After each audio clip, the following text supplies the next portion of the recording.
right now on Higher Journeys with Alexis Brooks. Hi everyone, welcome to Higher Journeys. I am your host Alexis Brooks, and I am so delighted that you have decided to join me today. Well, out of all of the subjects that we have covered over the years on Higher Journeys, and in excess of 200 videos at this point, one subject that we have yet to cover until today, that is remote viewing. What is it? How does it work? And how is it that this is something that is said that anyone can learn? Well, in order to really get into this subject and answer these questions from a perspective you may or may not have heard before is my longtime and one of my favorite guests of all time, Billy Carson. Among many other talents, Billy is also a well-seasoned remote viewer, and in fact was trained by one of the most well-known remote viewers out there, Major Ed Dames. So we're going to be talking about that today. We're going to be dealing and digging into some of the aspects of this very, very interesting phenomenon and quite real is the idea of time and precognition, and whether we realize it or not. When we have precognition, are we actually remote viewing across timelines? Very interesting thing, but that's just one of several areas that we covered. We also will talk about, are some people more wired or have more of a proclivity for ESP than others? And if so, how does that work? And then we're also going to dig into the idea of ethics when using remote viewing. In other words, if a person has ill will or ill intent in remote viewing or a remote viewing process, could that affect the outcome or the accuracy of the remote viewing? And what Billy has to say may surprise you. So I'm really excited about this episode, and I hope that you will be as well. A couple of things before we get started. I want to remind you, please subscribe to Higher Journeys if you enjoy these shows. We want to get the word out about the topics that we cover, the subjects that we cover, and in many cases, some of the interesting approaches that we take in the things that we cover. So we always appreciate a subscribe and hit that like button if you like the episode. We do appreciate it. YouTube does as well. I also, I'm so excited, want to give a shout out to FeedSpot and blog.feedspot.com. I had quite the surprise several days ago when I was informed that their panel just selected Higher Journeys as one of the top 25 metaphysical podcasts that you must watch in 2020.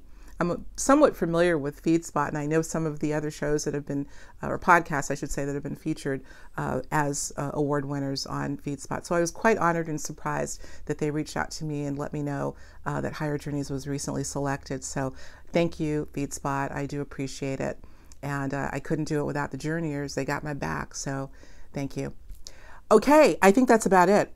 Let's get on with the show, shall we? Here's my guest, Billy Carson. We're talking remote viewing. Billy Carson, glad to have you back. I could do it daily. I could have you on daily, and I know our Journeyer family would be happy to see you if it were daily, weekly, but you're back today, and I'm happy about that. We've got so much going on, and I want to get right into it because we're going to do a bit of an abbreviated episode today, and I'm telling you right now, Journeyers, we're going to extend this as we typically do with the after show, but what we're going to be talking about in the after show, we're not going to be able to talk about here, if you know what I mean. And when I say you're going to want to do this one, if you do no other after show, do this one, because we're going to be talking about remote viewing. Let's just get right into the juice here. What we're going to be talking about. I don't know if you know this, but Billy, among many other talents that he has, is a very, very well-seasoned remote viewer. In fact, he was actually trained by Major Ed Dames, a name that any of you that are familiar with the modality we call remote viewing, or that is seeing at a distance remotely, would know the name Major Ed Dames. So I don't know that I even knew that, Billy, that you were trained in by this very well-seasoned man. Yes, it's something that, I don't bring up a lot, but a gentleman that I know, he approached me and we did a couple of workshops together, and he found out about it. He was like, "We got to bring this to the world. Are you willing to teach some people?" And I said, "Sure." And I sent him a photo of me and Ed Dames just hanging out and stuff. And he was like, I can't believe this. What haven't you done? What haven't you done?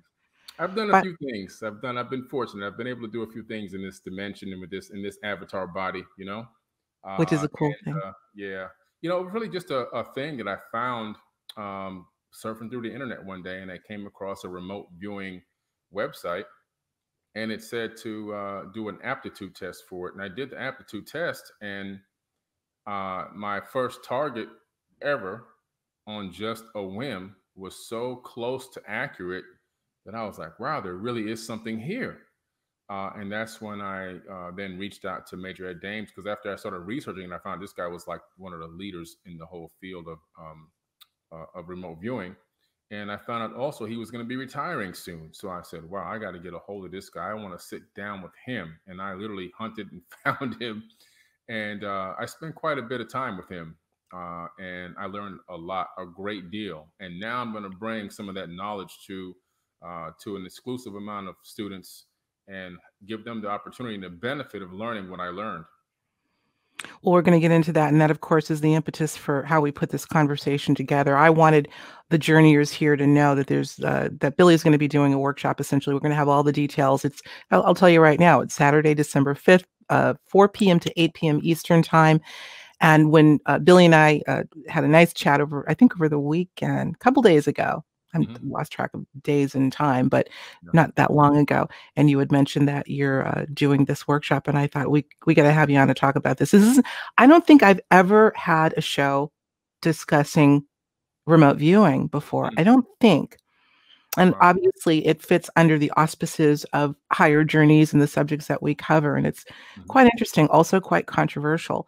But it is something I think that's picking up steam in terms of modalities and people really wanting to tap their own abilities. Remote viewing is something that's it's said can be taught, even though some people may have more of a proclivity toward it than others. Not everyone's going to be a Michael Jordan or however, whatever the term of the day, Tiger Woods, whatever. But you can do it. Yeah. You can do it, and you're going to be taking 4 hours to help folks out and learn about it. So let's get right into it. I want to talk about remote viewing, how to remote view and use ESP. Right. For those that don't know, and I have a feeling most of you out there, very well read, do know that there is a history to remote viewing in our own U.S. government. You may know the name both Russell Targ and Hal Puthoff, famously associated with the Stanford Research Institute, or SRI, back in the 70s. They were part of a very controversial yet well-funded, I might say, remote viewing program sponsored by the government. This has been declassified some years later, so this information is readily available on the net. But there still are probably quite a few folks that don't realize that the government has openly, well, not openly, but now they've made it available for people to know that they, in fact, invested some dollars in the remote viewing capacity or capability for the purposes of military applications. No surprise. Have you had a chance to interact with either Russell Targ or Hal Puthoff? No, I didn't. I would have loved to have met Ingo Swann. Of course, yes.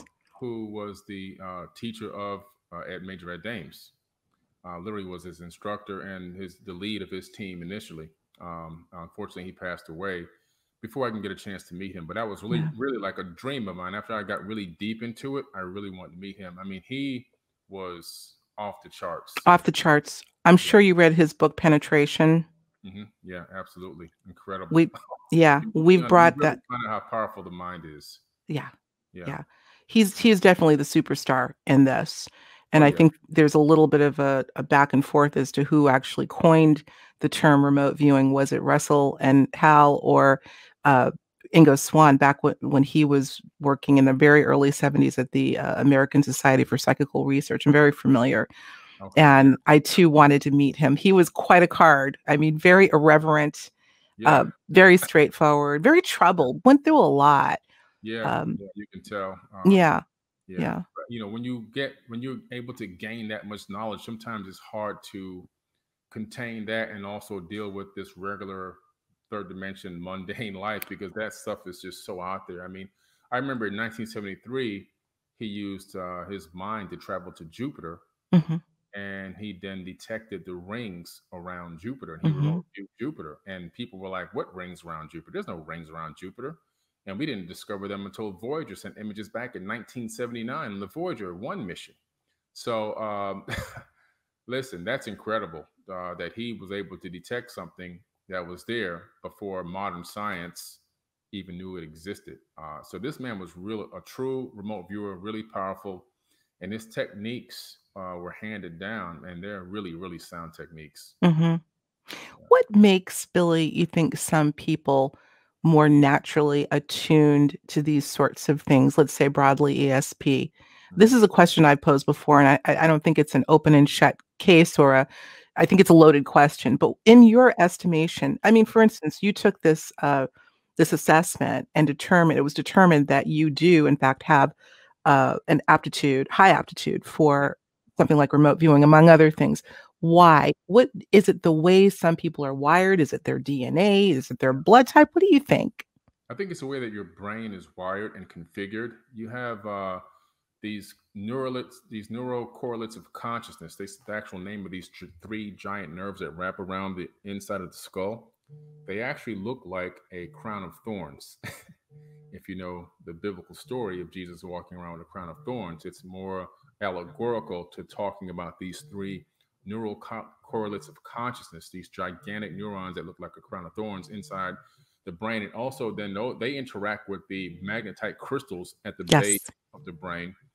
And what the purpose of these two things are, along with the neocortex, Neo from Matrix, that's why they call them Neo. It's neocortex, higher spatial reasoning, higher understanding, obtaining higher levels of consciousness, along with those nerves and the magnetite crystals allow you to directly, I guess, discern a feed of information that exists in space time all around us. We had a conversation about 2 years ago, Journeyers, Billy and and I believe, obviously it's still on YouTube, where we talked about this idea of magnetite crystals in our brains being sort of a form of receiver. Now, I'm speaking out of school. I don't know nearly as much as Billy does, but based on his thesis and how, if we can excite those magnetite crystals in our brains, we're literally more tethered not only to frequencies that will allow a manifestation, but literally the magnetosphere.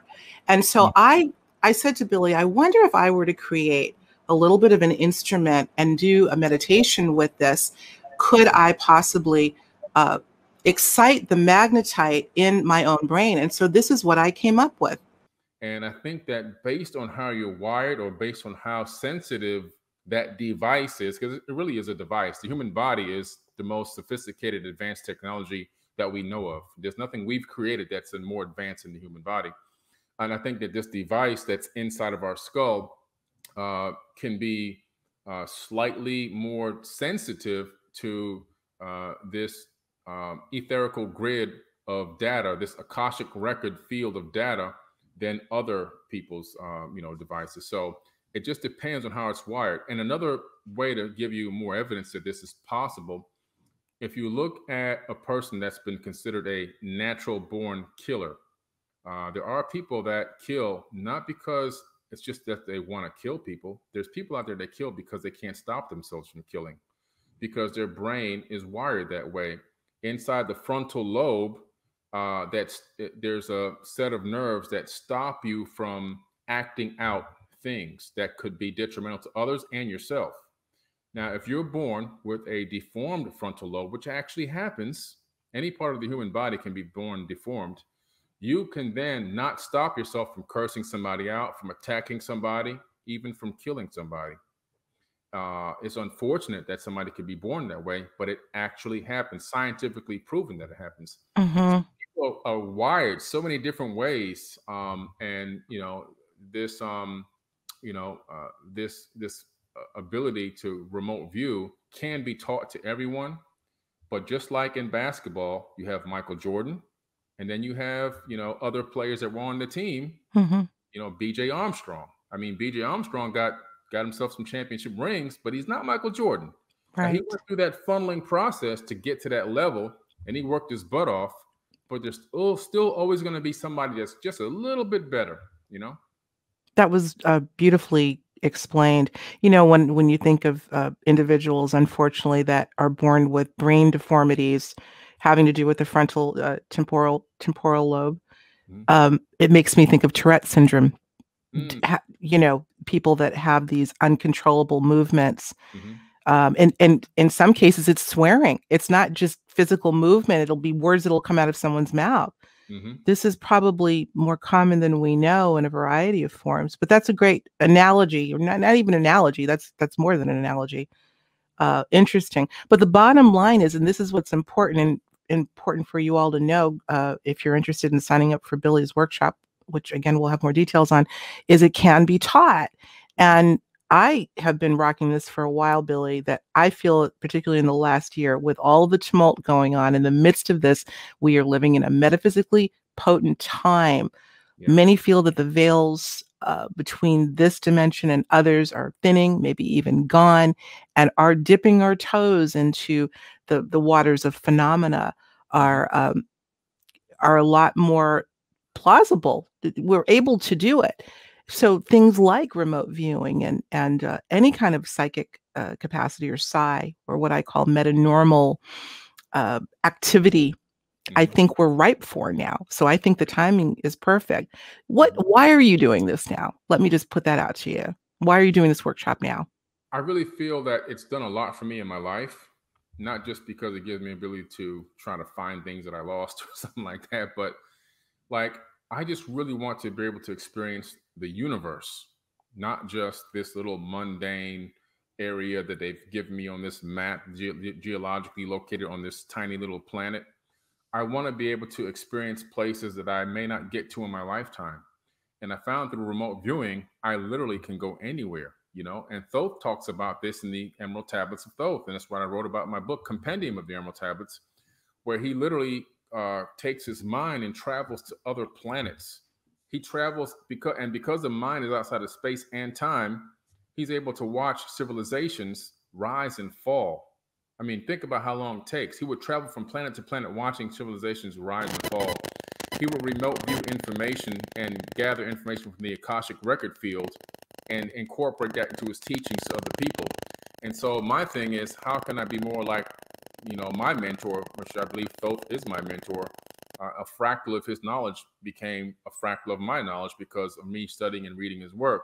So really, in essence, his consciousness has been transferred directly into me and anybody else that reads the material. And what I learned was, if you gain this level of information and you find that it actually has a benefit to you and it can help you in many different ways, pass it on to others and give them the opportunity. Back in the day, it used to be adept initiates that were handpicked. Now you're handpicking yourself by saying, you know what? I raise my hand. I want to take part in this event. I want to learn about this. And one of the biggest things for me, for example, when I say it took me out of this little area that I'm on this planet, when I started doing anomaly hunting of space anomalies, before I had the whole organization, United Family of Anomaly Hunters, I would download images from NASA, the European Space Agency, the Russian Space Agency, and I would actually take those images into my computer, analyze each image centimeter by centimeter until I found things that looked out of place. And I said, you know what? This takes a long time. I'm taking 8, 9 hours a night to find one or two things in all these images, dozens and dozens of images. What if I remote viewed these images, made them targets, and then went look and then picked out the anomalies? And then all of a sudden, I was picking out anomalies like water coming out of a faucet. I was going right to them. And I had joined this little group on Facebook, and I was like the newcomer, and I was feeling my way around and learning how to find these anomalies, and we would document them and we would post them. And all of a sudden, I went from posting like one a week to like 4 or 5 a day. And people were like, what in the world? Like, I went from like, the worst to almost the best. And we ended up forming the United Family of Anomaly Hunters. And a lot of our findings now, we've documented 58,000 anomalies Oh my goodness. out of over 1 million images downloaded from the space agencies. Are other people in the group using the same approach? Are they also using RV? No, I'm the only one that's using RV. They're all using just the standard old-fashioned technique of hunting. I'm the only one that uses remote viewing.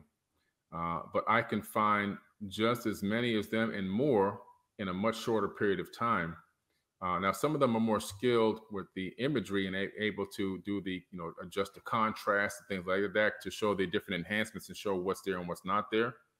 But as far as finding the anomalies, I can literally find them because I remote view them. I set each image has a name, usually a random group of numbers and letters. Well, not random to them, but random to me because I don't know exactly what it means on their server. That becomes my target number. So those I set as target numbers. I don't look at the images first. I only look at the file names first. And each file name becomes an actual target. So without actually ever looking at the image, I'm now accessing the target using my remote viewing and finding all the anomalies on the target, or as many as I can. And then I get the image, pull it down, and then I go in that image and I go right to each anomaly within seconds and start downloading squaring them off, cropping them out, and documenting them. I think Ingo Swann would have wanted to meet you. Never mind you wanting to meet him. I don't know what the average success rate is for remote viewing across the board, but I know it's pretty wobbly. It's, what is it? It could be a 40, 60, 40% you got it right, 60% you got it wrong, because the mind has a lot to play in it. So the way I was taught by Major Ed Dames is for example, the second that an image, a sound, a smell, because all this you can smell, you get sounds, and all this comes in.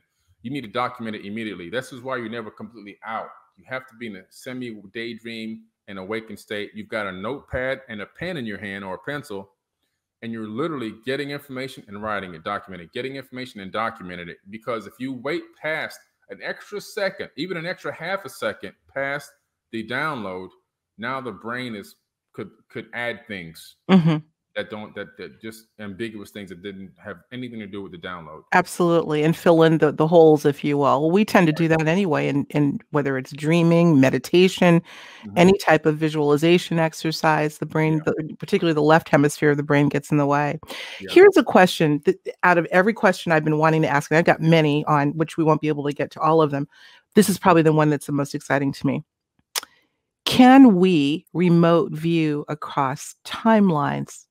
Let's look at the idea, the theory that time is nothing more than a construct.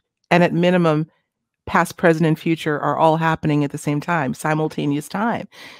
Well, it would seem to me that if that's the case, we would be able to remote view past as well as future. And frankly, as I went through this thought process, Billy, I thought to myself, I wonder if we're having spontaneous remote viewing, but we're calling it precognition. Right. That's exactly what's happening. We are all at some point having these experiences because our consciousness is literally syncing with data and information that exists in space-time, and we're downloading it. Sometimes we can discern it. Sometimes we're not too attuned to discerning it. But you can remote view across space and time because time is a construct. It's an invisible imaginary arrow that we attribute to the third dimension so we can locate ourselves. However, the thing about it when you're remote viewing across time is remote viewing doesn't know what time is. And because the past, present, and future are really happening all at once in higher dimensions, then what happens is you can't go to a specific date. If anybody says they remote viewed a specific date, then they're just making that up. They're lying to you. Nobody can remote view. Now you can remote view a specific event. You can see an event coming on the horizon, and you can sense it from the ripple effect that it has in space-time. You can remote view the event and take down notes about that event, specific notes, but you can't isolate the exact date and time of that event or when it's going to happen. But what you can do is what he taught us is you can actually start documenting other smaller events that lead up to that big event so that you have a marker knowing, oh, this happened and we're getting closer. Oh, now this one happened. Now we're getting closer. That makes sense.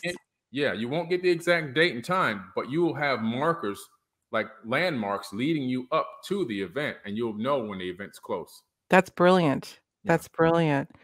Yeah, that's something that I've always taken issue with individuals, particularly that practice uh, forms of divination, as an example.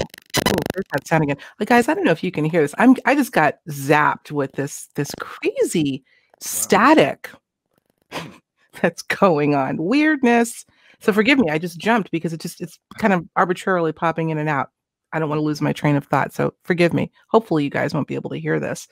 Um, the idea of, let's say somebody's getting a reading and the best of us are so still preoccupied with time that as an example in tarot, and you're seeing a lot of tarot readings on YouTube these days, which is very interesting, fascinating. But they'll have monthly, your reading for the month of November and so forth. And I always say, toss that. You're really playing by rules that don't exist in tarot and other forms of divination, really all of them, Yeah, because tarot does not know time, just like remote viewing does not know time. that's right. The higher mind does not operate by the confines of time. Yeah. So giving a reading and saying something is going to happen here in November, Hmm. unless they're using another measurement like you intimated. I think that's brilliant.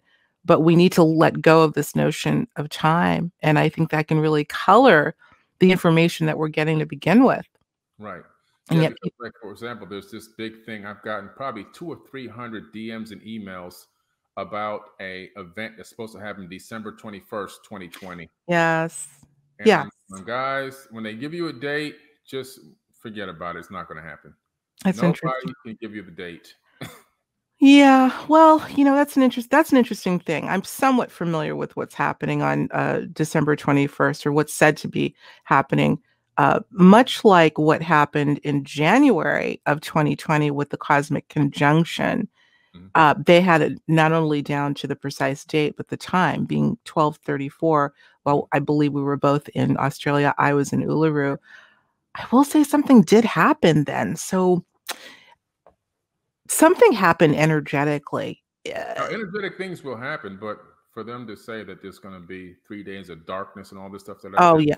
Well, yeah, those kind of I details. don't think that's going to happen. Okay, I see what you're saying. Yeah, There is a there's always going to be, if there's alignments, you're going to have energetic interactions, because now you're talking about gravitational waves, you're talking about cosmic rays, radiation, different levels of radiation, and all those things take part in altering and modifying even human DNA on a consistent basis. You have different muons and nuons and all these things passing through your body, and at certain times you have more than less of them coming, flying through space, which penetrate every DNA, every strand of DNA in your body. They penetrate solid rock, and everything else. So things will happen energetically on certain alignments. There's no doubt about that. And it can cause even levels of awakening and everything else. Mhm. But the things when they're saying they're going to, the sun's going to go backwards and it's going to be dark for 3 days and all this kind of stuff. If you put a date on that, I don't know. That's pretty, that's pretty. And there Right. are people that big people in the community that keep putting specific dates on things. Can't resist it. They can't resist it. There's something about our And habituation toward time, all of us really, to an extent. And yeah. because people are so pressed for time, Hmm. they want to know when something's going to happen. It also It's allows people to make a lot of money sometimes. yeah, yeah, They play on people's emotions and they provide these solutions, and then people flock to that and they pay for it or they buy it, and then nothing ever happens, and they go, oh, and then they always have another excuse, and it's going to be now it's on this date. They keep leading them over and yeah. over. You know, it's unfortunate, but it happens. It does happen. Well, getting back to the core of remote viewing, I've always, particularly with any modality that we're not completely familiar with, it seems to be foreign territory. It ultimately isn't, but it's something that we're practicing. The idea of ethics comes to mind. Hmm. Now, when we think about, as an example, the government and some of the experiments that they historically have conducted for the purposes of warfare and military operation, I would dare say there's an ethical issue there. Ultimately, I guess the question I want to get to is what role do ethics play in the efficacy of, or the accuracy of remote viewing? Experiments, not experiments, but just the process of remote viewing. Can it actually inhibit, let's say somebody has an ill will motivation, can that inhibit the effectiveness of the remote view? Well, unfortunately, no, because in this universe we have yin and yang, and we have the dark and we have the light. And any skill, any modality, any extrasensory ability that you have can be used for either dark or light. Thoth talks about this in the Emerald Tablets. I talked about it in my book extensively, because he talks about the Dark Brothers, and they are adept initiates that have the power, that have the knowledge, that have all the wisdom, but for whatever reason they chose the dark side. This is where you get, the story of Star Wars, for example. You have you have the Jedi who have are using the source and the power and the light, and you have then you have the Empire or whatever that's using it for darkness, and that's a real thing. And so in remote viewing, you now have a conscious decision to make. And just as any decision you make in your lifetime is going to have one of the Hermetic principles involved, cause and effect. So every decision you make that you act on is going to have a consequence. It'll be a good consequence or it could be a bad consequence, but there will always be a consequence because of the law of cause and effect. And so because of that, you have you have the responsibility of using your talents, whatever they may be, for the light, for the goodness of yourself and for humanity and others.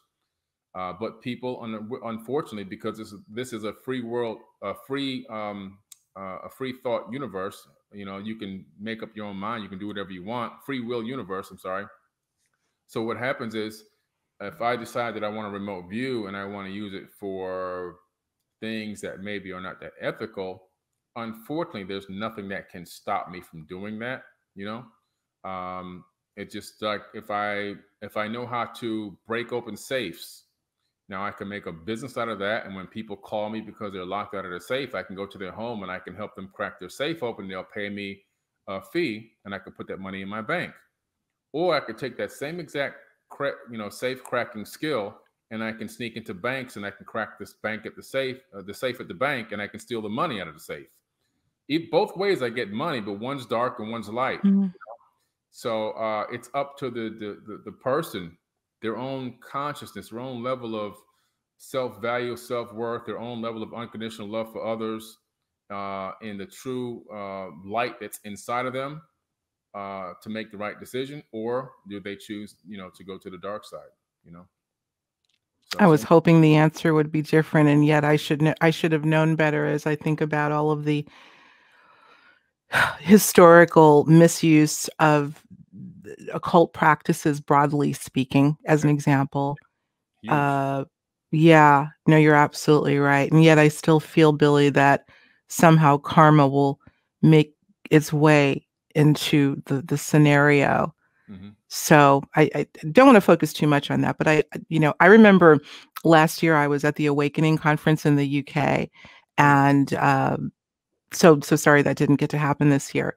But I had introduced Richard Dolan's lovely wife, Tracy Garbett Dolan, who gave, I believe, one of her, maybe the first major lecture she gave on remote viewing. She happens to be a very adept remote viewer as well.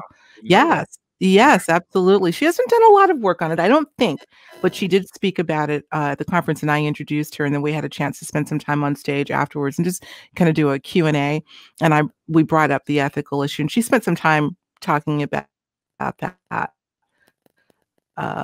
Certainly, I like to think that our audience would only be using it for ethical purposes, but whomever happens to be watching this show, okay, so you got some information, but I certainly hope that you will exercise best judgment if you should decide to practice what we call remote viewing. Tell us a little bit about what's coming up on December 5th the remote viewing Mhm. conference. You're not going to quite do a marathon, but it's a 4-hour deal. So it's a pretty comprehensive Yeah, workshop. very Can you give us a comprehensive. little thumbnail about what you're Yeah, going to we be made it covering? 5 hours now. So basically, what I'm going to do, because I like to explain the science of things before I get into the guts of it, because I want people to understand why remote viewing works. I want to take away the mysticism behind it and the question marks behind it. Is this some kind of psychic ability? As a matter of fact, it's not a psychic ability. Actually, Major Ed Dames actually detests the term psychic ability. He doesn't like Mhm. psychics to be involved because he thinks that they add too much of what their own mind wants to bring to it, not what the universe is directly giving them. This is a more of a tactical type of a teaching. You're going to learn the same way that the militaries of the United States and Russia were taught. You're going to learn tactics, and you're going to learn and understand how to get this information and actually document it and move on, and not start creating all these crazy weird things that don't exist, or letting your mind play tricks on you. I'm going to start off with the science. I'm going to be going into quantum mechanics. I'm going to go into quantum physics. I'm going to go into the power of the mind and how the mind generates electromagnetic waves, and how those waves are specific frequencies.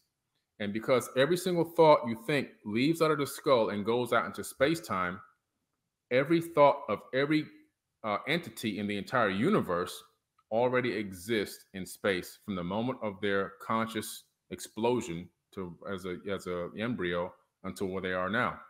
So everybody who's watching this now, every thought that they're thinking even right now is leaving their skull and going into space. And the proof of this is I could put a cap on your head with electrodes, and I can pick up those light waves. That's what they are, light waves of light that you can't see with your naked eye. And I can send them to a computer, and we can analyze them on a computer, and I can see what you're thinking. And so because of this, just like the I Love Lucy shows from 1960, which are light waves of radio frequencies, are still traveling through space, and some remote civilization can pick those up, and actually, if they can decipher them, they can watch I Love Lucy. Same thing with your mind. This is where the Akashic records is stored out in the etherical field in this universe. There's this energetic grid that stores every thought. All information is contained out there. So we're going to go into the science of that and how it's real. It's not science fiction, it's science fact, and how frequencies can entangle with one another through quantum entanglement. And then you're able to literally get downloads and information directly from the source, directly from space-time, how to tap into the Akashic records even. That book of life that they talk about in the Bible, that's talked about in the Emerald Tablets, which is where it actually started off. The first term book of life was in the Emerald Tablets 36,000 years ago. The Akashic records, the Akasha and the Mahabharata and all these other ancient texts, these are all real. They're talking about tapping into the unlimited book of knowledge that exists literally all around us. It's Mm-hmm. all based on frequencies. Mm-hmm. So I'm going to go deep into that and how it works and why the brain can do this and how it taps into it. And then once I get people understanding the science behind it so they can understand the process, then I'm going to go into an actual study group, and we're going to start the process step by step, learning how to remote view. And by the end of the class, everybody's going to get a target. And then they're going to have to draw that target and give me some intel, gather intel. All they're going to get is a number. I'm consciously going to assign whatever that target is to the number. And because I've done that, that information is in space time. Mm-hmm. I gotcha. All they're going to get is the number. That's all they get. That was my first target, was just a number. And that number, I had to figure out what it was. And what I ended up doing was it was archaic sketch of this huge bubble with a line coming down with a square on it at the bottom, at the top of the line, and a squiggly line coming down. When I got to my target image, after I sent it in, and they sent it back to me 2 days later, it was a balloon. It was an air balloon taking off. Isn't I was like, wow. you Incredible. just elucidated something, Billy, that gave me an aha moment. You talked about the fact that okay, so in the process of a basic remote viewing session, there's got to be a sender, and you, as the individual doing the remote viewing, would be the receiver, fundamentally speaking. Without that sender, finding their not finding, but coming up with the target, thinking the thought, It couldn't exist because that sender is sending the information into the Akashic. Hmm. That's how it's procured. Yes, exactly. That's, Exactly right. it makes perfect sense, but I hadn't thought of it that way. This is going to be extraordinary, guys. I really hope you sign up. I think I'd like to do this myself. Going to be mind blowing. I know it will be. I know Yeah. it will be. We're going to have to wind it down. We are going to take it over to the after show. And I'm trying to figure out how much I want to say about what we're going to talk about. Let's just say that because we got to watch what we say in certain venues. I know. However, that being said, we're going to go on over to the after show because there are a lot of elements that we want to touch on that can't be said here. We've chosen not to say them here. Let's leave it at that. But let's just say that there are a lot of curious people right now that want to know what's going on. And there may be some way we can tap into what's really going on vis-a-vis remote viewing, just so you know. That's what Billy is going to be talking a little bit about. Over on Patreon, I'm going to put the banner up so you can see it. And yeah, we're going to go there because I think it's time that we really start to wield our birth-given powers using extrasensory perception, which, by the way, to me is a misnomer. It's not extra. It's essential perception. It's time to use it. I'm glad you're doing this now, Billy. Give us the details again one more time. And since we're recording this, I'll have a chance maybe to put up the Eventbrite screen for the workshop, but tell us the details and also, where people can sign up. I just said it, Eventbrite. In this caption, obviously, or anywhere this video is located, it'll be an Eventbrite link. We decided to use Eventbrite for the credibility, obviously. You can go to Eventbrite and you can register. It's going to be December the 5th from 4 p.m. to 9 p.m. To 9, okay. To 9 p.m. I added an extra hour in there because I wanted to take some time to answer a lot of questions. And so it's going to be a live event. Everyone that's registered will be sent a packet to download and print out at home because you will need some worksheets from me. So you'll get some worksheets to print out at home. You're gonna need some extra pencils and paper and somewhere to press on and write. So it's going to be a very interactive workshop. It's not one of those things where you just sit and listen to me talk for 5 hours. This time you're going to be interacting. There will be a chat room live during the actual event so that people can talk back and forth on the chat group. And it's going to be an amazing event. I mean, this event literally is going to be mind-blowing for a lot of people. And a lot of people are going to really tap into some existing talents that they didn't know even existed there. They're going to have a great, great time. I believe you just by virtue of the short chat that we had. And I know that you do everything so thoroughly, Billy. What's the capacity for this? May I ask for this event? I'm limiting it to 400 people. I don't want 1,000 students at one time. Not for the first one. Yeah, 400 is manageable. I've done 400 before in interactive workshops. So if you got to get an ASAP, because once it gets to 400, we're going to stop it. Okay, gotcha. So go ahead, y'all. Click that link in the description. I think I'm also going to have a link on the Higher Journeys website. And of course, you can always go to forbiddenknowledge.com and access the link there. Billy's got a lot going on. So what else is new? You got a new book. I just kind of found out about it. And it's called Woke Doesn't Mean Broke. I love it. Yeah. And I know people are going to be, people are really going to want to get that. So for that, we'll also have, I believe there'll be a link as well. And a coupon code, Higher Journeys, all one word. Okay. Higher He's doing my work for me. Thank you. Yes. So we'll have a link for that as well. I'm so excited to be working with you in this regard. So many great projects going on. Some I can't even talk about. Billy's just got so many things in the hopper, but let's take one thing at a time right now. Go sign up for that remote viewing. If you're interested. If you're not, you're not. But you'll hear about it. But when you find out that your neighbor signed up for it and knows what you're wearing next week and knows what, you're going to be a little upset that you didn't do that. That's unethical. Don't even think about it. But we're going to go over to Patreon right now, Billy, and spill it, shall we say. No holds barred. No holds barred. So there you go. I'm trying to think if there's anything else. Oh, of course there is. If you like what you saw here, please do not hesitate to subscribe to Higher Journeys. hit the like button, smash the like button, as they say.